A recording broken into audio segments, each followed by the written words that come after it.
plus que jamais déterminé à accompagner le CNRD, son président. Mandiana, c'est dans une maison de jeunes plein à craquer que la délégation gouvernementale a rencontré les populations de la cité impériale, tout comme à Sigiri où Baouri, sa délégation, était attendue et ovationnée. Le Premier ministre a visité aussi certains chantiers en cours de réalisation, notamment le pont sur le fleuve Sankarani. On a signé Ousmane Bangoura. Mandiana est l'une des préfectures de la région administrative de Kankan à recevoir la délégation gouvernementale conduite par le Premier ministre Amadou Ouriba. La cité de Mamadi Kandji Diallo ouvre son cœur à l'équipe de Baouri en immersion dans l'arrière-pays. Occasion pour la délégation de visite-pont sur le fleuve Sankarani, situé à 9 km de Mandiana-Sano. Après la réalisation des travaux qui ont duré 3 ans, cet ouvrage long de 200 mètres et 25 mètres de hauteur joue un rôle économique essentiel, non seulement pour la Guinée, mais aussi pour les pays voisins, le Mali et la Côte d'Ivoire. Concrétisant ainsi l'engagement du gouvernement en faveur du développement et du bien-être des populations. Convaincu des actions salvatrices amorcées par le gouvernement sous la vision éclairée du président de la République, le général Mamadi Doumbouya, l'ensemble des filles et fils des 18 quartiers de la commune urbaine de Mandiana et environnants sont mobilisés pour exprimer leur reconnaissance suite à la réalisation de nombreux projets de développement.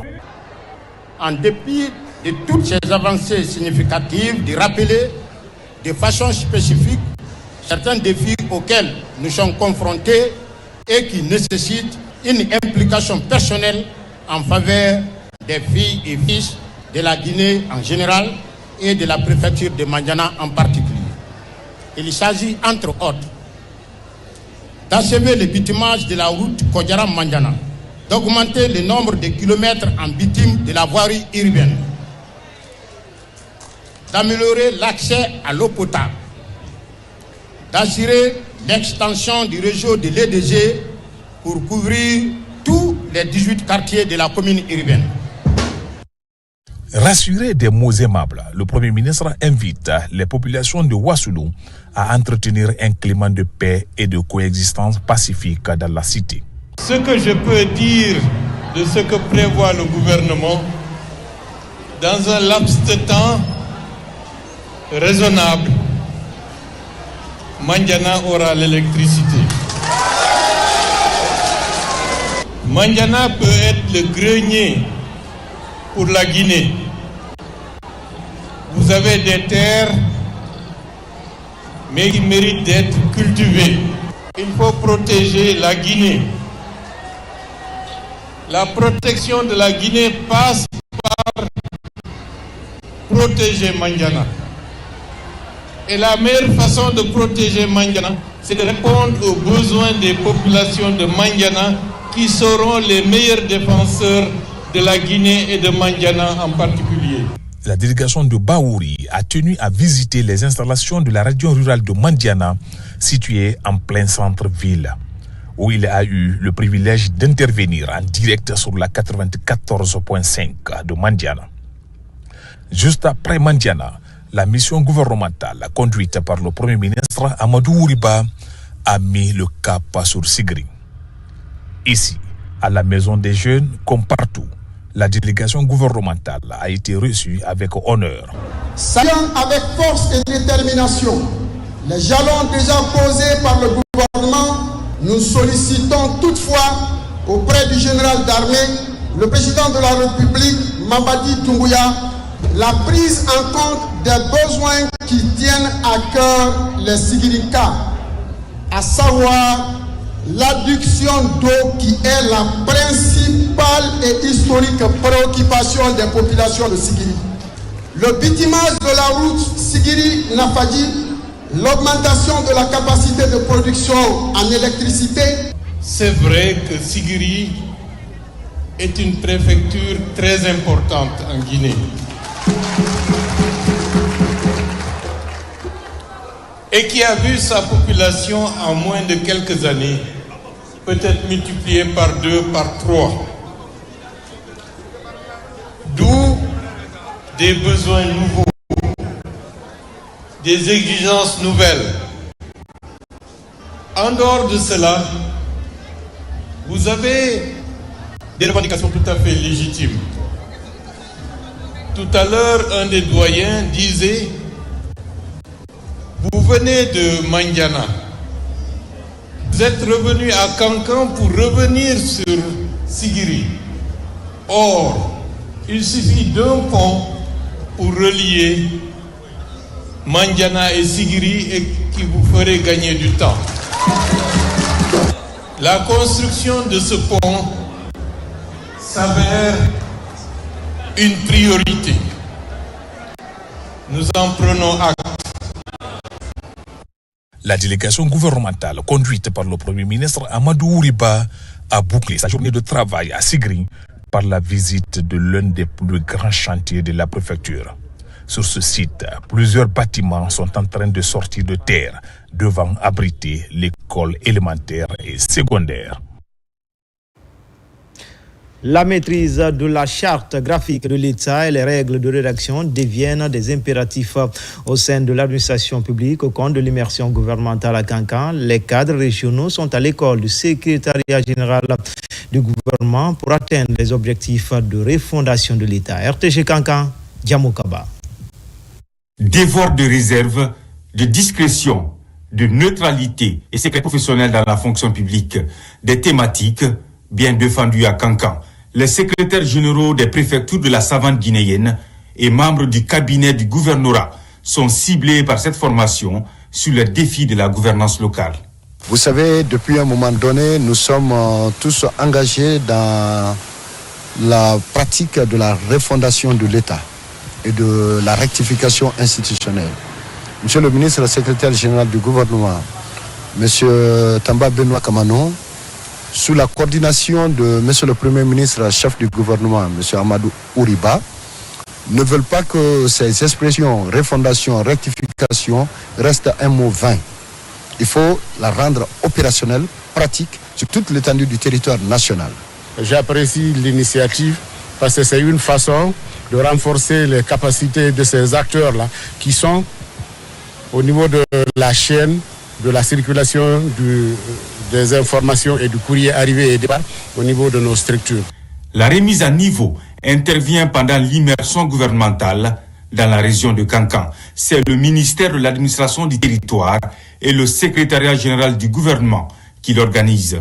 Un pas en avant au moment où l'harmonisation des documents administratifs devient un atout majeur pour le développement. Le secrétariat général du gouvernement, dans sa mission de conseil du Premier ministre et du gouvernement sur l'aspect juridique, a initié 3 ateliers de formation et d'information.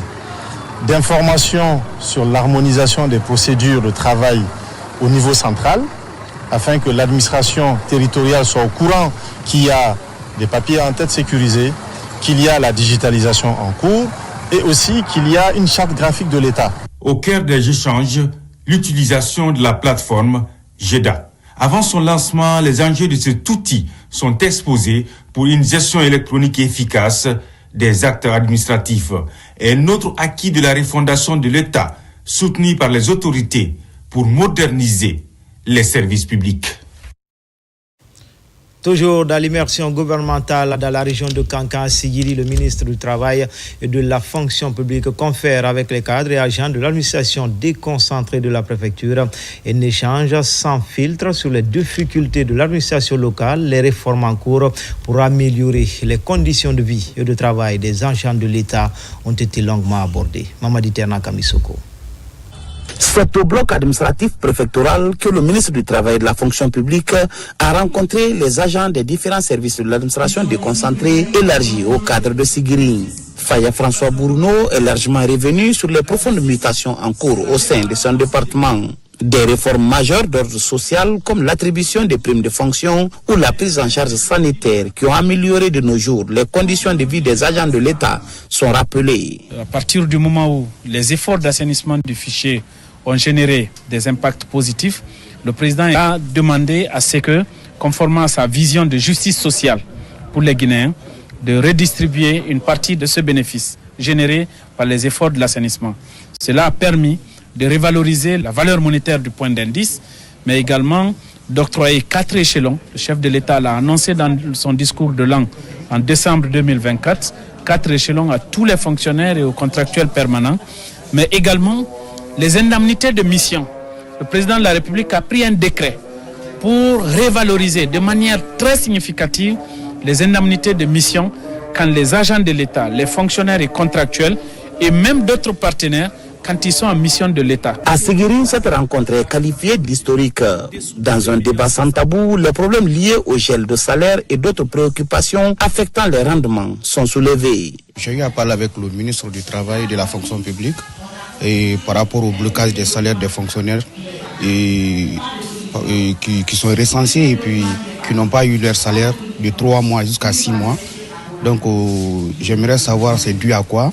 Et le ministre a fait savoir que ça peut être l'abandon des postes de certains agents. Et il y a certains agents aussi qui ne sont pas là, ou bien qui ont fait des déplacements pour venir faire juste le recensement et puis repartir encore à l'étranger. Vraiment, je suis très satisfait du fait que le gouvernement a initié cette immersion de venir à l'intérieur du pays, dans la sous-préfecture même, pour toucher du doigt la réalité sur le terrain. Au problème soulevé ça et là, le ministre Bruno s'est montré attentif aux différentes interpellations et a promis d'y apporter des réponses appropriées. Comme annoncé dans les titres, les nouveaux fonctionnaires stagiaires étaient ce week-end au bataillon spécial de Conakry.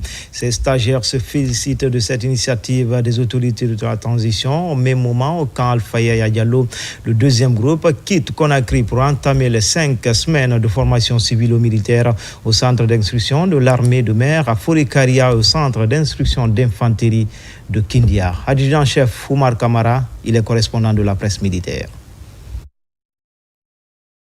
Après 5 semaines de formation civilo-militaire au centre d'instruction d'infanterie de l'armée de mer situé à Maferenya et au centre d'instruction d'infanterie de Kindia, les 2000 nouveaux fonctionnaires de l'État ont regagné Conakry.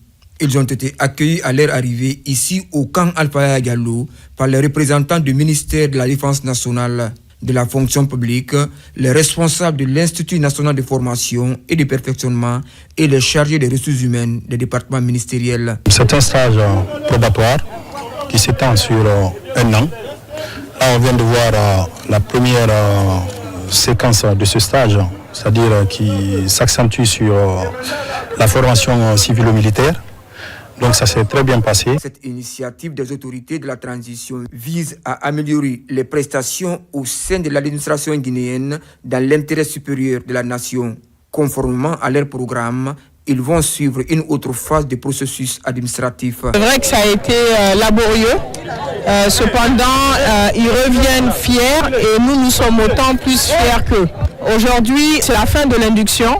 Mais c'est le début aussi de leur engagement au sein de la fonction publique. Au nom de Monsieur le Président de la République, tous les membres du gouvernement, nous les remercions d'avoir joué le jeu et d'avoir accepté cette induction-là. Désormais, fort de connaissances citoyennes, de compétences militaires et de l'esprit de patriotisme, ces officiers de réserve se disent confiants et remercient les autorités pour cette initiative. Je tiens à remercier très sincèrement Monsieur le Président de la République, son Excellence le général Mamadi Doumbouya, pour cette belle initiative. L'ordre et la discipline, nous l'avons assimilé et l'avons inculqué en nous. Il faut reconnaître que les modules que nous avons suivis au cours de cette période d'induction civilo-militaire sont des cours qui nous ont permis de développer des compétences aujourd'hui qui nous permettent vraiment de comprendre l'administration publique et de se charger de certaines affaires. 2000 autres nouveaux fonctionnaires au compte de la deuxième vague s'apprêtent à rejoindre les centres de formation.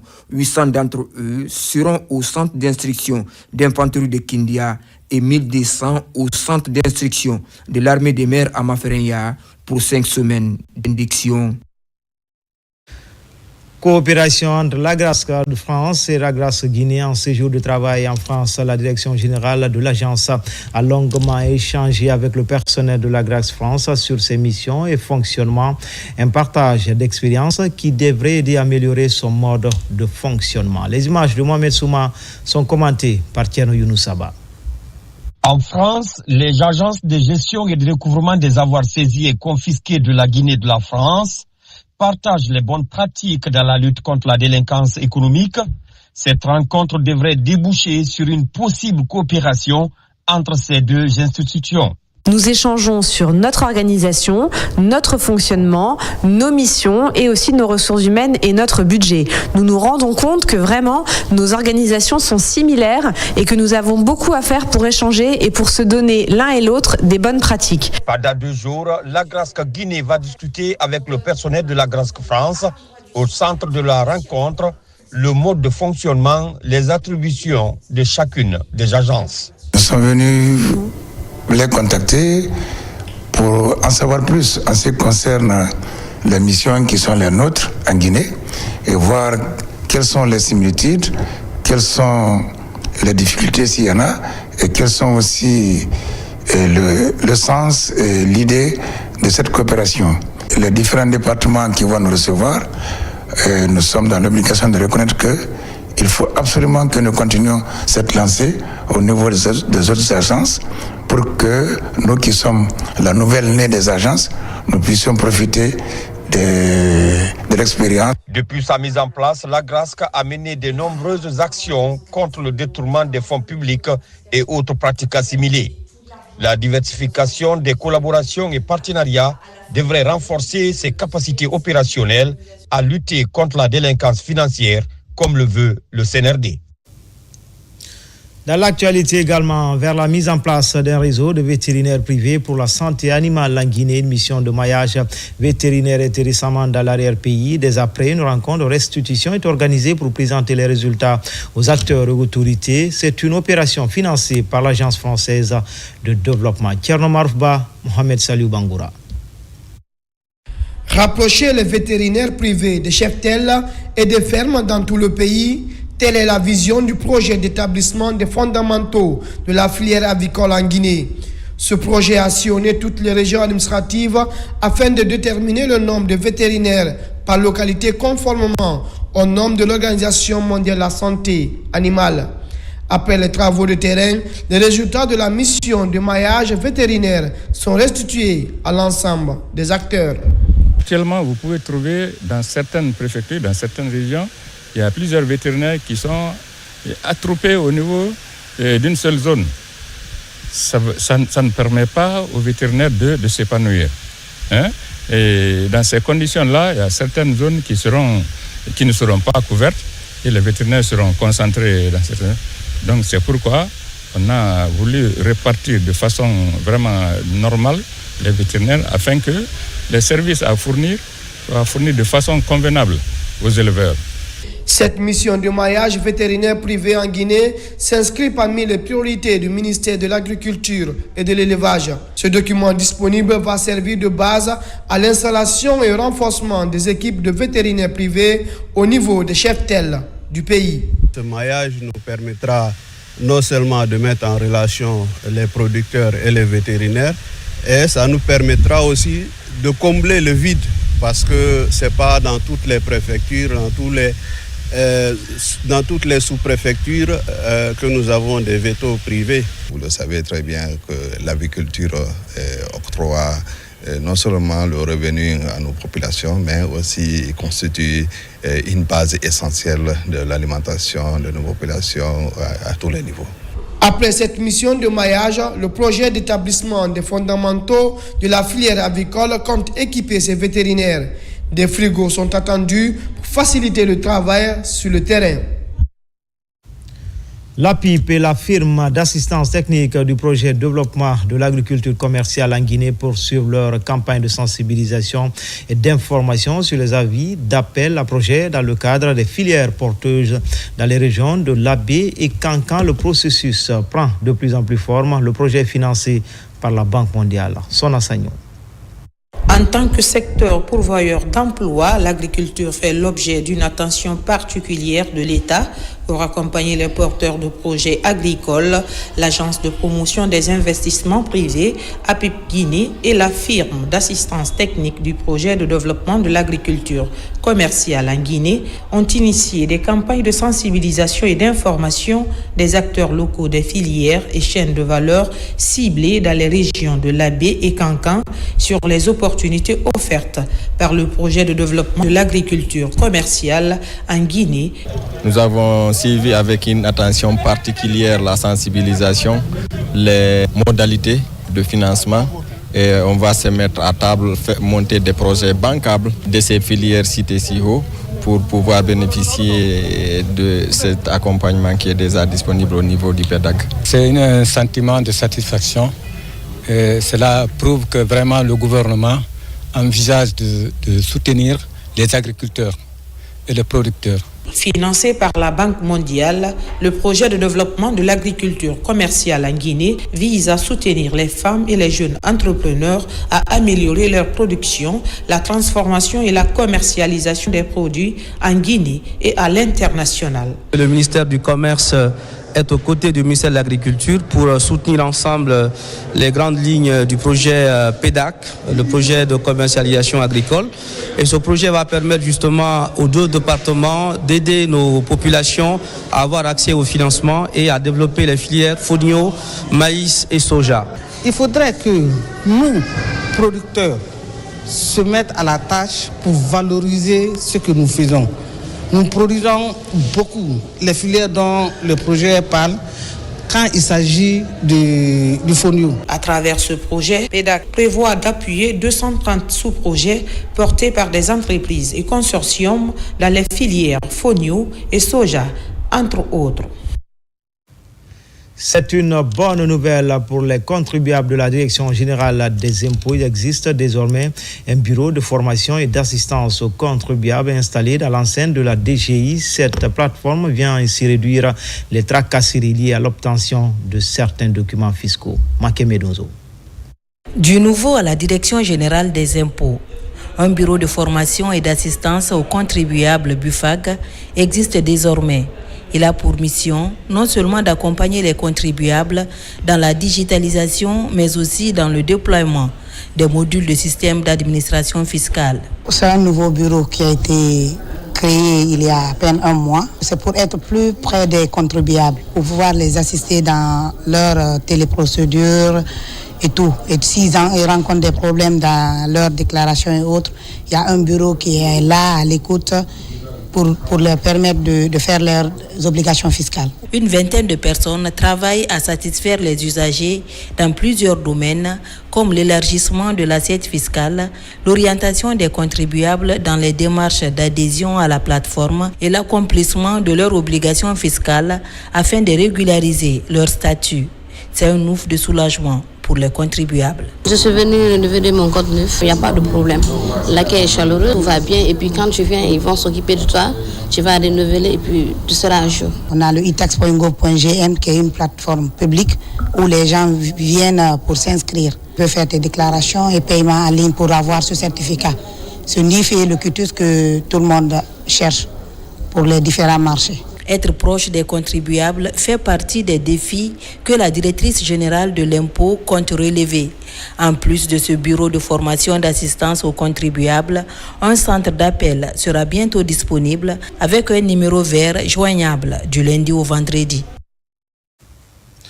Après la région forestière, le mouvement Saran-Chérif pour la continuité du général Mamadi Doumbouya est dans la région de Kankan sous la coordination de Hadja Diaba Doumbouya. Une délégation rencontre et lâche Lansine Kédia Doumbouya pour peaufiner les stratégies politiques et opérationnelles pour une implantation du mouvement en Guinée et à l'international. Kerfa la presse Camara, Mamoudou Silla.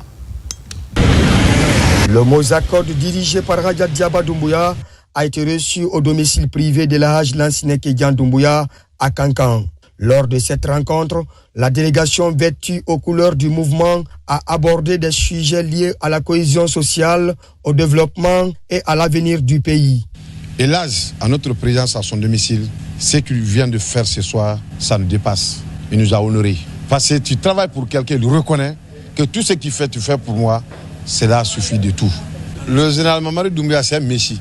C'est un homme qu'il faut pour ce pays, un homme providentiel qui peut changer en un clin d'image de la Guinée. C'est pourquoi nous demandons tout simplement la continuité à la tête de notre pays. Très touché par cette visite, El Hadj Lansine Kédian Doumbouya a félicité le Mozakod et a réaffirmé son soutien incontournable à ses initiatives. C'est un grand honneur pour moi aujourd'hui de recevoir ce mouvement. La naissance, j'ai participé depuis qu'on a créé. Aujourd'hui, par la grande surprise, ce mouvement est venu m'installer dans mon domicile.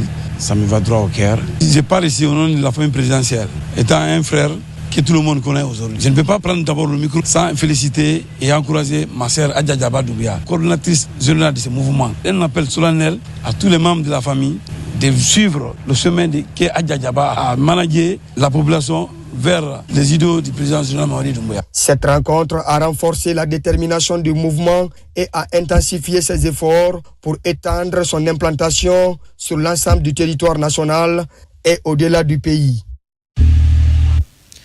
Appui à la gouvernance locale, les fils ressortissants de Forikaria offrent des meubles de bureau à certaines sous-préfectures, notamment Sirourou et Moussaïa, tout comme le centre urbain, un appui pour encourager et rassurer les administrateurs à la base. Bakari Bamba Koundé.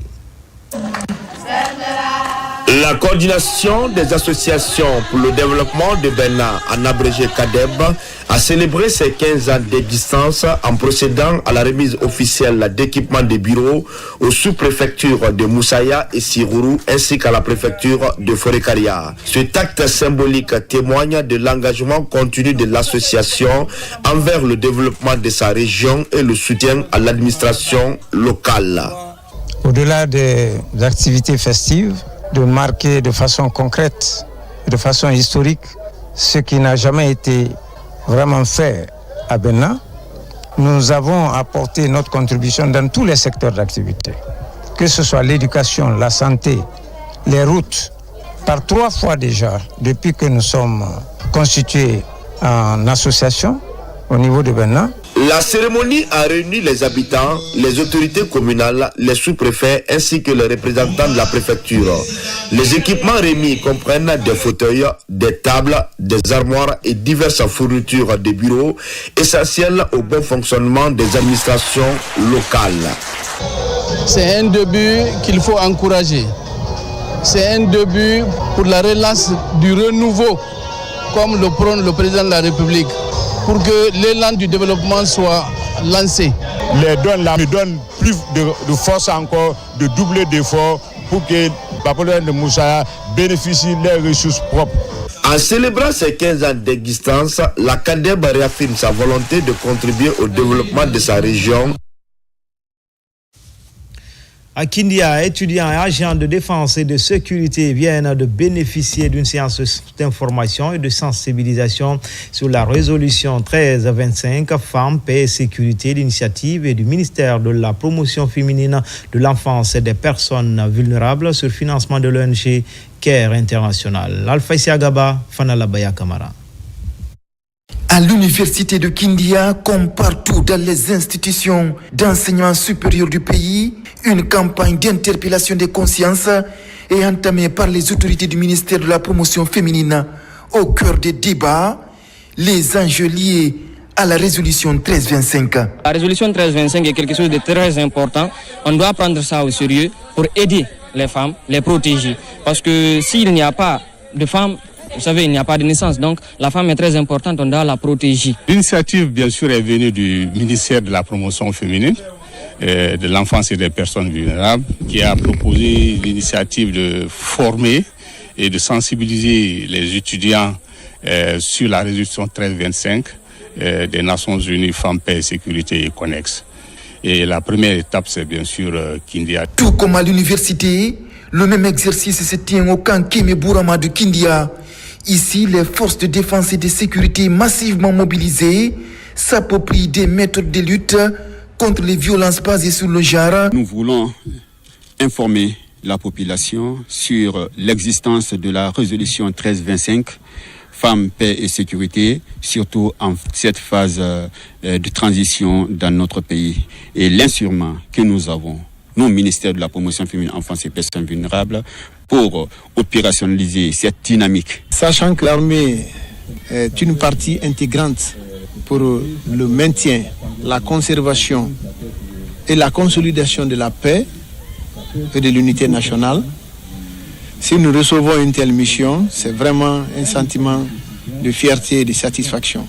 Les mêmes thématiques seront ainsi développées dans les autres institutions d'enseignement supérieur du pays, tout comme dans les garnisons pour renforcer la cohésion sociale de vivre ensemble, mais aussi les recommandations de la résolution 1325 des Nations Unies Femmes, Paix, Sécurité et annexes.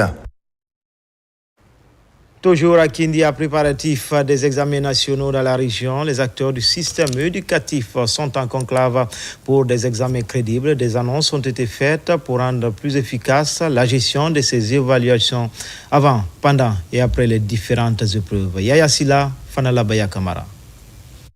Au lendemain de la grande retrouvaille des responsables de l'éducation autour des examens nationaux à Conakry, les acteurs du secteur de l'éducation au niveau régional se retrouvent à Kindia. C'est pour discuter des conclusions de la résolution de la rencontre de Conakry. Autour des idées maintenant, c'est de réunir les députés autour d'eux pour aussi partager les mêmes résolutions, les mêmes résultats, les mêmes constats, pour que vraiment désormais nous puissions vraiment crédibiliser nos examens. Cela pour déterminer les enjeux et ensemble voir sur quelle direction il faut partir, quelles sont les mesures à envisager. Nous avons planché sur beaucoup d'aspects concernant les examens, parce que comme vous le savez, l'objectif final c'est de crédibiliser nos examens, donc avoir des diplômes vraiment de qualité pour permettre à nos élèves d'être compétitifs sur le plan international. Comment améliorer la qualité de l'enseignement pour avoir un résultat crédible pendant les examens nationaux? Inspecteurs de l'éducation, directeurs préfectoraux de l'éducation et partenaires sociaux sont invités à faire un travail de qualité pour des examens crédibles. C'est vrai, vous êtes venus ici pour apprendre. Moi, je vous demande plutôt d'appliquer ce que vous allez apprendre ici. C'est ce qui manque. La formation des élèves et le redressement du futur de notre pays. Le ministère de l'enseignement préuniversitaire et de l'alphabétisation se bat pour rehausser le niveau de formation des élèves. La tâche sera ardue si les formateurs en situation de classe ne se préoccupent pas de leur propre performance. Ouverture d'un cadre de concertation en faveur des jeunes en Guinée, la réunit plusieurs partenaires qui interviennent dans la promotion des jeunes. Ils réfléchissent pour trouver des occupations saines à la jeunesse et un accompagnement pour les porteurs de projets. Alphaïsia Gaba. Au ministère de la Jeunesse et des Sports, la question de jeunesse est toujours d'actualité, d'où l'ouverture de ce cadre de concertation entre les cadres du département et des partenaires au développement. Les échanges portent sur les grands enjeux de promotion de la jeunesse. L'objectif de ce cadre de concertation, c'est d'amener tous les intervenants en faveur des jeunes, aujourd'hui l'administration publique, les partenaires techniques et financiers, de créer une passerelle, en fait de mutualiser nos efforts aujourd'hui en faveur des jeunes afin d'avoir un impact beaucoup plus positif aujourd'hui. C'est grâce à ces efforts de concertation que le gouvernement pourra bénéficier d'un appui plus complémentaire, plus transparent de l'ensemble des partenaires à la jeunesse, à la réalisation des ambitions, des rêves et du parcours d'épanouissement de la jeunesse. L'occupation saine de la jeunesse, voilà la vision politique du ministre Bogola. Ici, la volonté est très prise au sérieux. Déjà, plusieurs initiatives sont entreprises en faveur des jeunes Guinéens. Si le ministère vraiment a décidé de mettre tous les partenaires ensemble pour les amener à redéfinir les priorités, à vraiment les orienter vers les jeunes, nous, c'est vraiment très important pour nous, on est très contents. Et en annexe, on est en train d'initier aussi une autre activité. Et cette activité consistera forcément à organiser les jeunes en des groupes thématiques en fonction des priorités de l'État sur les questions de jeunesse, mais aussi la priorité des partenaires. Ce cadre de concertation entre partenaires de promotion de la jeunesse et le département de tutelle devrait permettre de faciliter l'insertion socio-professionnelle des jeunes porteurs de projets. À Imbaya, les populations sont plus que jamais déterminées à assainir leur cadre de vie, d'où l'organisation d'une opération coup de balai. Elle a été accompagnée par la jeunesse de Imbaya. Abakar Junior Kamara. Les populations de Imbaya Tannerie expriment leur reconnaissance au président de la République, le général Mamadi Doumbouya, à travers des activités citoyennes. Sur fonds propres, ils entretiennent les voies d'accès du quartier. Un acte symbolique, mais plein de sens. L'idée principale, c'est d'accompagner le président de la République, le général Mamadi Doumbouya. C'est l'assainissement du quartier et la sécurité de la population. on vient auprès de l'autorité de nous aider pour faire ça, pour faciliter les mouvements du quartier et la sécurité. Si tu entends la sécurité, il faut avoir l'accès pour les services de sécurité pour accéder au quartier. Mais ici, il n'y a même pas d'accès. L'assainissement, la promotion de la paix et du vivre ensemble sont les principales missions des populations de la tannerie. Quand on a pris service, on a constaté que l'accessibilité effectivement est difficile. Et qui parle de sécurité doit parler d'abord de l'organisation de la mobilité urbaine dans le quartier. On a compris que les coins ne sont pas accessibles. Donc nous, effectivement, on s'ajoute à cette association pour demander à monsieur le maire pour qu'il remonte à qui le droit pour permettre à notre quartier d'avoir aussi de l'accessibilité à travers l'aménagement de certaines voiries du quartier. Ensemble, ils comptent relever les défis du développement qui s'imposent à leur localité, une manière d'accompagner le président de la République dans la construction d'une Guinée nouvelle.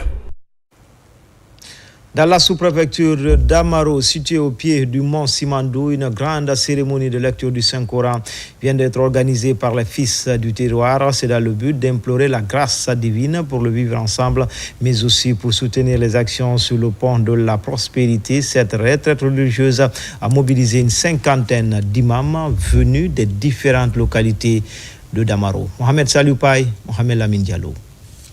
Cette lecture du Saint-Coran de prière et bénédiction ne constitue pas seulement un moment de spiritualité.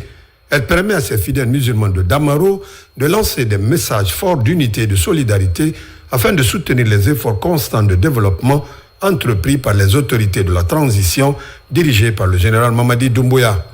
Je suis vraiment content aujourd'hui que une fois dans ma préfecture, précisément dans ma sous-préfecture d'Amaro, qu'il y ait une lecture du Saint-Coran pour prier pour toute la République, toutes les filles et fils de ce pays, mais sous l'égide du président, le général d'armée Mamadi Doumbouya. Le développement amorcé par les autorités de la transition, basé sur des principes de paix et de cohésion sociale, est bien perçu par les fils ressortissants et résidents de Damaro. Damaro, c'est la capitale de Simandou. Aujourd'hui, tous les 84 villages, les grands imams de 84 villages sont réunis ici. Les grands imams de toutes les sous-préfectures dans la préfecture de Kéouané sont actuellement à Damaro ici, qui continuent à lire le Coran, à bénir pour le président de la République, le général Mamadi Doumbouya, pour sa vision, pour prospérer vraiment sa chefferie donc à travers la Guinée. Que Dieu accompagne Monsieur le Président, son Excellence le général Mamadi Doumbouya, dans ses meilleures actions, surtout le problème de Simandou 2040 qui est en cours comme ça. Vraiment, c'est une bonne initiative. Que Dieu l'accompagne dans son grand pas. À travers cette lecture du Saint-Coran, les habitants de Damaro réitèrent ainsi leur engagement à soutenir la vision de la refondation prônée par le chef de l'État, le général Mamadi Doumbouya, basée sur la construction d'un avenir prospère, l'unité et la solidarité de tous les Guinéens. À Macenta, les femmes du mouvement Kérékoura s'engagent à préserver la quiétude sociale tout en soutenant le CNRD et son président. Un appel est fait aux autres confessions religieuses à emboîter les pas de cette dynamique solidaire. Marwan Kamara. Baromètre de la société et sentinelle de la paix, les femmes renouvellent l'engagement d'accompagner les autorités dans leur élan de développement. Là-dessus, à la préfecture de Macenta, pour cette communion spirituelle, un accueil chaleureux est réservé à la délégation de la société navale guinéenne par les femmes du mouvement Kérékoura. Ici, Dosso Nabé, la directrice générale de la société navale guinéenne et sa suite sont venus s'ajouter à ce groupe de femmes rassemblant des milliers de membres de toutes confessions religieuses afin de multiplier des prières.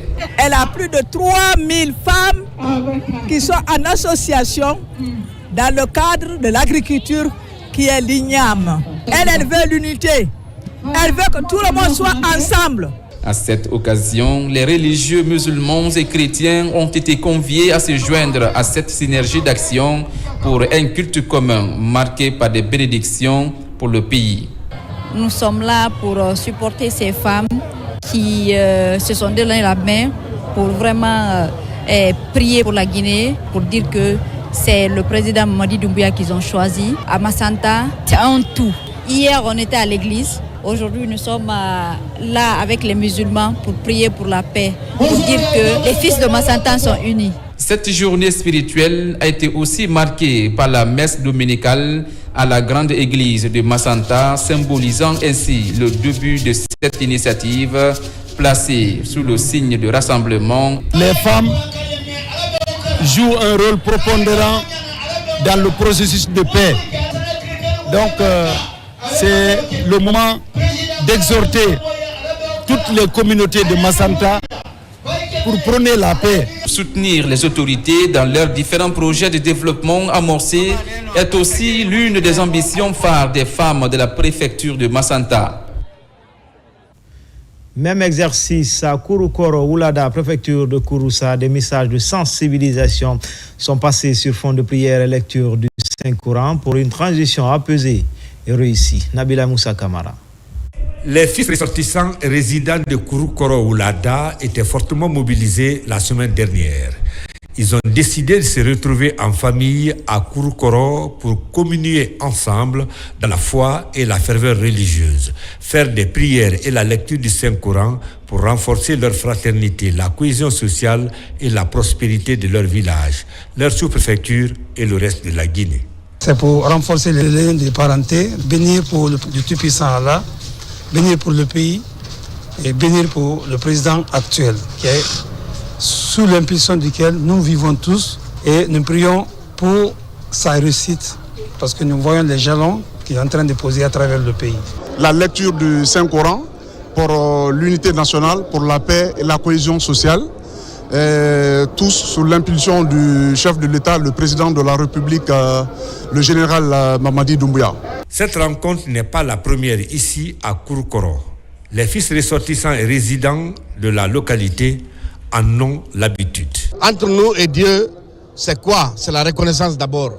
Donc de remercier tous les sages, les épouses, les femmes de Kouroukoro. Nous remercions très activement les ressortissants et surtout les résidents. Kouroukoro est toujours derrière le président de la République, en train de bénir pour lui. Parce qu'ils savent que s'ils bénissent pour lui, ils bénissent pour ce pays-là. Comme cette fois-ci, sinon plus, les fils de Kouroukoro se disent toujours prêts à organiser des rencontres fraternelles et citoyennes en implorant la grâce divine pour le bonheur de notre patrie commune, la Guinée. Enfin, Koulou, une nouvelle plateforme de mobile money pour sa vulgarisation. Ses responsables ont entamé un carnaval dans les 13 communes de la capitale pour accélérer le processus. Des agents sont déployés sur le terrain pour aider les abonnés à télécharger cette application et à créer des comptes Koulou. C'est un public reportage signé Nabila Moussa Kamara, Alkaliko Bilikita. En compagnie des motards, de l'équipe des rollers, des forces de sécurité et de l'équipe de la Croix-Rouge, les agents de Koulou expliquent aux citoyens le mode d'utilisation de l'application Koulou tout en distribuant des flyers dans tous les points sillonnés. C'est une application qui vient pour démocratiser l'inclusion financière en Guinée. Comme ça le dit, c'est pour tout le monde. C'est pour les artisans, c'est pour les mamans qui vendent au marché, c'est pour les mototaxis, c'est pour tout le monde, comme on le dit. Donc nous sommes là aujourd'hui pour le crier haut et fort et demander à toute la population guinéenne de venir tester ce nouveau produit qui va révolutionner l'inclusion financière en Guinée. Pour informer les citoyens sur la disponibilité de Mobile Money Koulou, tous les moyens nécessaires sont mis en place. Des promotions et des stratégies de marketing ont déjà démarré dans la capitale Conakry et se poursuivront à l'intérieur du pays. Koulou va au-delà des services basiques de dépôt, retrait, transfert. Nous voulons que l'écosystème soit un écosystème inclusif. Nous voulons que le transport fasse partie de l'écosystème. Nous voulons que les mamans qui vendent de chaque côté des marchés de notre capitale fassent partie de l'écosystème. Nous voulons la pleine inclusion financière. Pour donner la facilité à tout client, à tout jeune, toute personne de pouvoir télécharger l'application gratuitement sur Android ou bien sur Apple Store en un clic Et dès qu'ils installent l'application, ils sont identifiés, leur compte est validé à travers nos équipes du back-office qui permettent de voir qui se trouve derrière le compte. En fait, nous essayons de suivre un peu la régulation qui demande vraiment de s'identifier et après, ils sont prêts pour faire le premier dépôt, bien le premier transfert. Cette innovation dans l'inclusion financière en Guinée va créer de l'emploi pour de nombreux jeunes en chômage. En plus des autres plateformes de transfert d'argent, Koulou est disponible partout en Guinée et il est pour tout le monde, comme indique son slogan. C'était tout pour les infos. Grand était le plaisir pour moi de vous servir. L'actualité se poursuit sur le www.rtgguinée.info. À demain pour d'autres actualités sur la Guinée, notre paradis, terre de richesse et d'innovation. Inch'Allah.